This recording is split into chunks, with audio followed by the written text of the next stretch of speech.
Alright everyone, welcome back, and you know it, let's talk blades, because that's what we're into.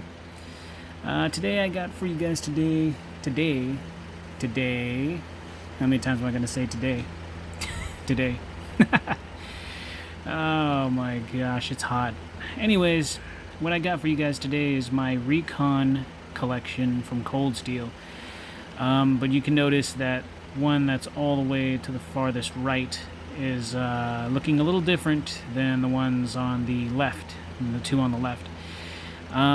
That's because the one all the way to the farthest right here is the original Recon, and then these two here are actually the newer Recon 1 models. I tried looking up the prices for these, and they're kind of all over the place. It just depends on the blade steel. These are obviously AUS 8 steel, so it's going to be cheaper if you're able to find them. Right now, I'm looking up on Amazon, and they're selling them for XHP steel, and the price tag on the Recon 1 with the Tonto half-serrated blade is running around about $86, $83. That's this guy, but in carpenter steel. So it's going to look just like this. Obviously brand new without all the wear that you see on it, all the scratches and all that, with carpenter steel. And this is just AUS 8, typical.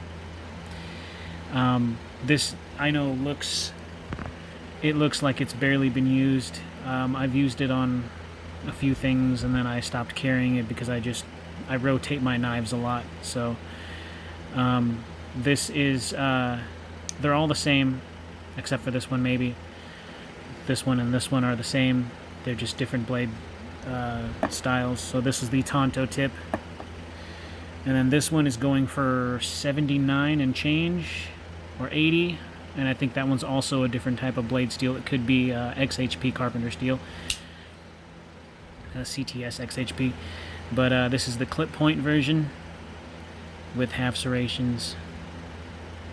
And yes, they both sport G10 handle scales, no liners. At least I'm pretty sure there's no liners. You can check that out real quick. Just a bunch of pocket lint dust. I am so sorry that you guys have to see that. That's kind of embarrassing and gross. But yeah, no liners. It's just straight G10 handle scales, which is great, which is good because these things they're very, very durable. I've carried these for a little while, and I love the grip on them. Love the grip. You get a full grip on there, no matter if you're holding it in hammer grip, saber grip, reverse grip, if you're trying to be a ninja or whatever. It's great. The jimping here, you don't really, they put these in here, but you don't really feel them. You don't. I don't most of the time. But I mean, it's nice to have it. You have your hands locked in place because you got that recessed area right there where it's not going to slip out of your hand. They're good knives. 4-inch blades. I believe they're 4 inches. We'll take a look.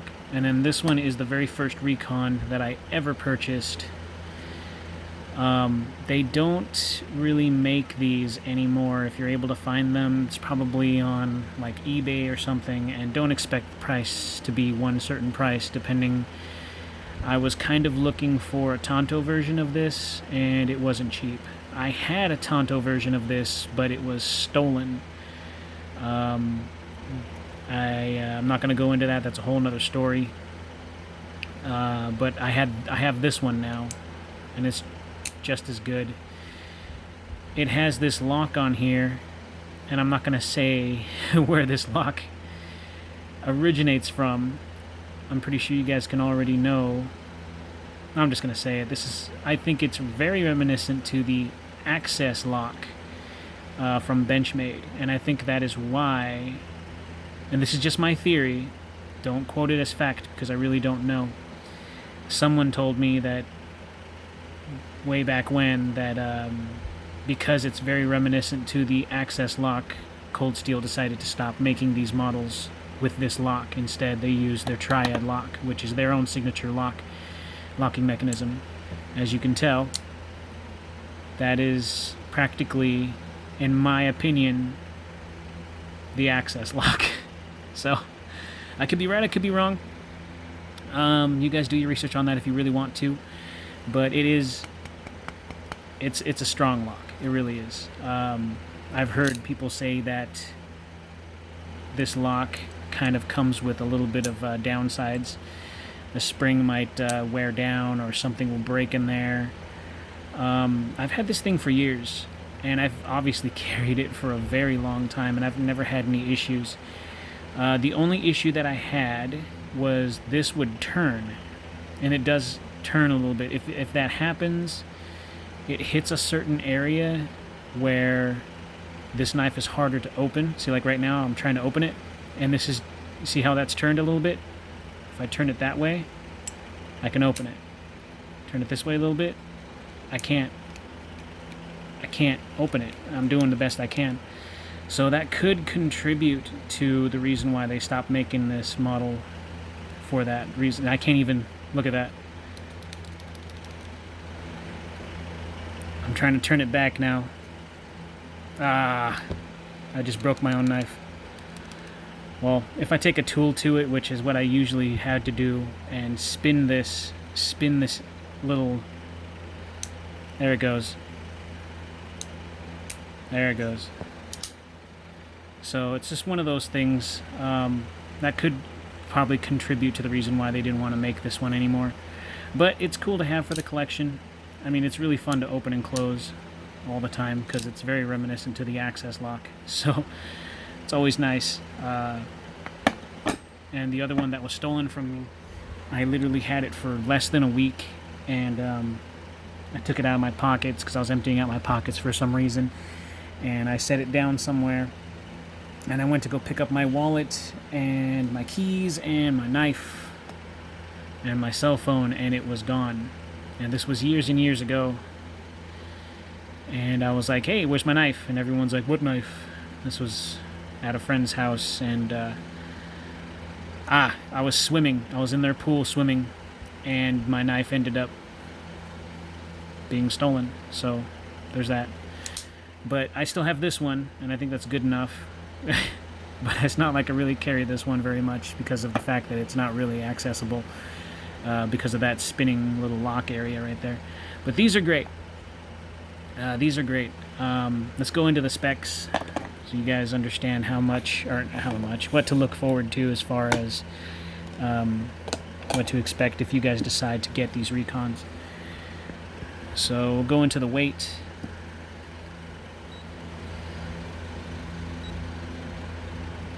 Alright, close this bad boy right here without cutting myself. 5.32, so under 6 ounces. So it's probably going to be the same. 5.8, weird. Alright. And then this chunker, I know, because this one's got steel liners in there. You can see that. You can see the steel liners in there.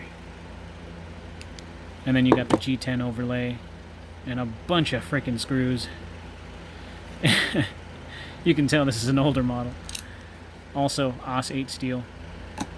Back in the day when cold steel just did nothing but AUS 8. 6.40. So yeah, this one's heavier than these two.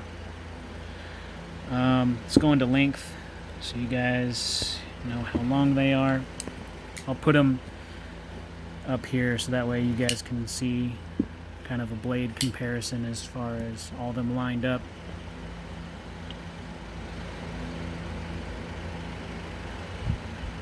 So go ahead and measure them all.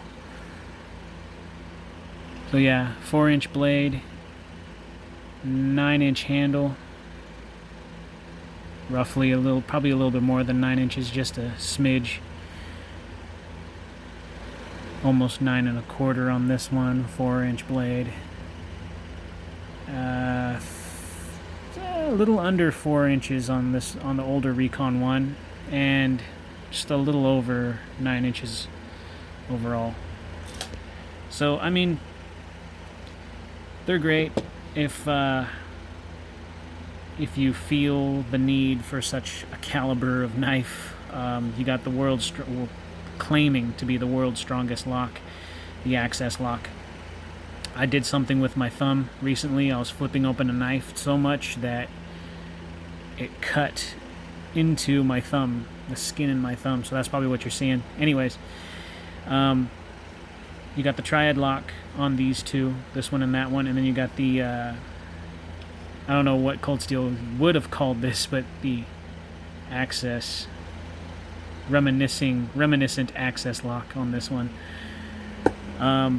These are really sturdy knives, very, very sturdy knives. I've seen a lot of destruction videos where people batoned these knives, and they've lasted a pretty long time before they failed. So I don't even think it's the lock that would fail. I think it was the blade. Either way, look up YouTube videos on it. I'm obviously not going to do that with these knives because they're not cheap. If you guys want me to evolve into something like that, I could later on consider it. But I would do that with a knife that I know that I don't mind losing, I think is probably the better word. I don't know. Leave a comment down below if you guys want to see something, want to see me cut some stuff, fruit or tatami mats soaked in water and food dye to make it look like blood. I don't know. If you guys want to see stuff like that, let me know. I will consider it and see if I can harness the science of doing that, filming it one person. Otherwise I'm going to need a few friends and assistants to do that, and it might take a little bit longer depending on how I want to be able to set all that up and make it entertaining enough for you guys to watch without me looking too stupid doing it. I mean, unless that's what you guys are into. Leave a comment down below. I don't know. I will see you guys in the next one. Thank you.